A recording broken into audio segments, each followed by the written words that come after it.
Well, welcome to another Sonic Storytime. And this one is a request from my daughter who said I should tell the story of the overzealous fan. And that's what I'm going to do for you right now.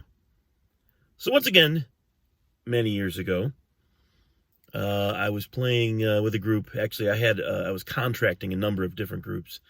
Um, I had been in a group called Mr. Funny, which you've heard about before. And then I left that group to go to basic training. I joined the Army to play music in the Army. Played in the governor's band for quite a few years.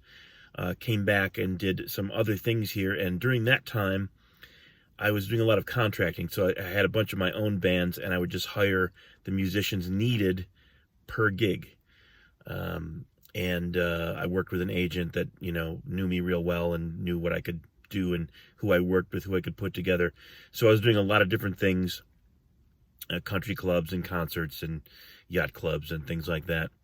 But also still playing in the bars, still doing the rock and roll thing. And I think we had a New Year's gig one year at a place in Buffalo. I think it's gone, but I will not mention the name in case it's still there. Um, and it had a particular kind of clientele, which you would not necessarily consider high class. That would be the last phrase that would come to your mind. And I remember there was a comedy show opening up for us, so we had to set up the sound and the band. Then we went home, got changed, got all our stuff together, and there was a comedy show that opened up for us, and then we played the rest of the night. 2 or 3 sets, I can't remember. Anyway, this crowd was, it was not a huge bar, but it was packed for the size of the venue, and they were a little wild. And when you're an independent act, when you're an independent band or contractor working with different musicians, you basically have just what you need to get the job done. You have your own sound, you have your own lights, you bring your own stuff, you set it up, you tear it down. You do not have an entourage. Maybe you have someone to help you or whatever, but I didn't at the time. You don't have security. And generally, the bars and clubs are not super great at providing that. And if they have a bouncer or two, they're to check IDs at the door, not to really help with anything else, unless things get super crazy.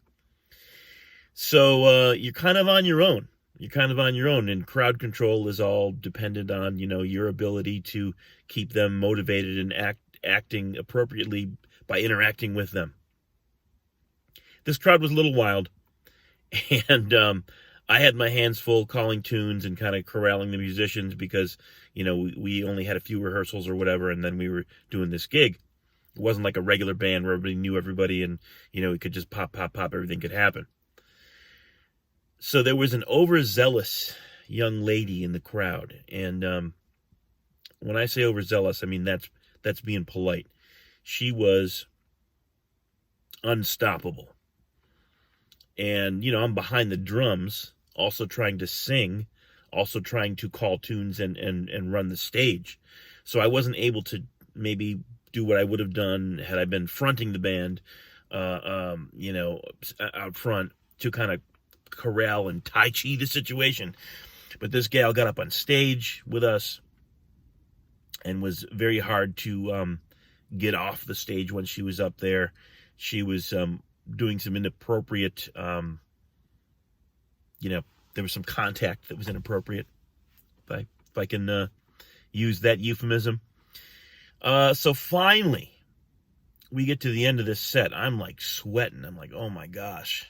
Is this night going to end soon? That was only the first set. Oh, I can't believe it. And she had been calling for some song. Who knows what it was?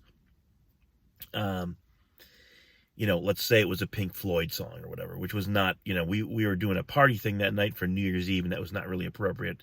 Plus, we didn't know it anyway. But, she's screaming for this song. We finally end the set, get off the stage. She gets off the stage. I really, really, really needed to use the facility to make a beeline to the men's room. And I'm like, man, I'm just going to get out of here, take care of my business and then like hide till the next set because I know this person's going to be looking for me. And I work my way through the people, and I go over to the door to the men's room. And I hear behind me, where is that drummer? There he goes now. Like that. Like, can I get some peace, lady, please? So I go into the bathroom. And in this particular club, the men's room had an airlock. So it was like there was 2 doors just to get in there, right? So I go in one door, through the airlock to the other door. I'm in the men's room. I figure I'm safe. I go in to take care of some business in the stall. So now I'm behind 3 doors, right? I hear the door open, someone come in. I figure another customer, whatever. I hear a knock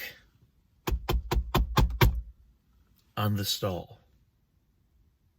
I'm in the men's room, 3 doors deep, and I hear a woman knocking on the stall, asking for the song that, that we didn't know. Somehow I was able to compose myself and say, I'll talk to you in a little bit. Maybe you could meet me outside of this room, if you wouldn't mind. And we did. And I gave her the standard answer that most musicians and DJs will. We'll try to get that on for you, which is a clue for you guys. If you ever hear that, it probably means we're not doing it in a polite way. And maybe it means that, if we have the record or we know the song, that we'll try to do it for you. But what else can you do when someone's hounding you? I've been cornered on boat gigs before with nowhere to go and people asking me 30 times over for the same song that I said already we don't know. But I've never been followed into the men's room by a woman, other than this time, for a song request. That's the story of the overzealous fan. May it never happen to you.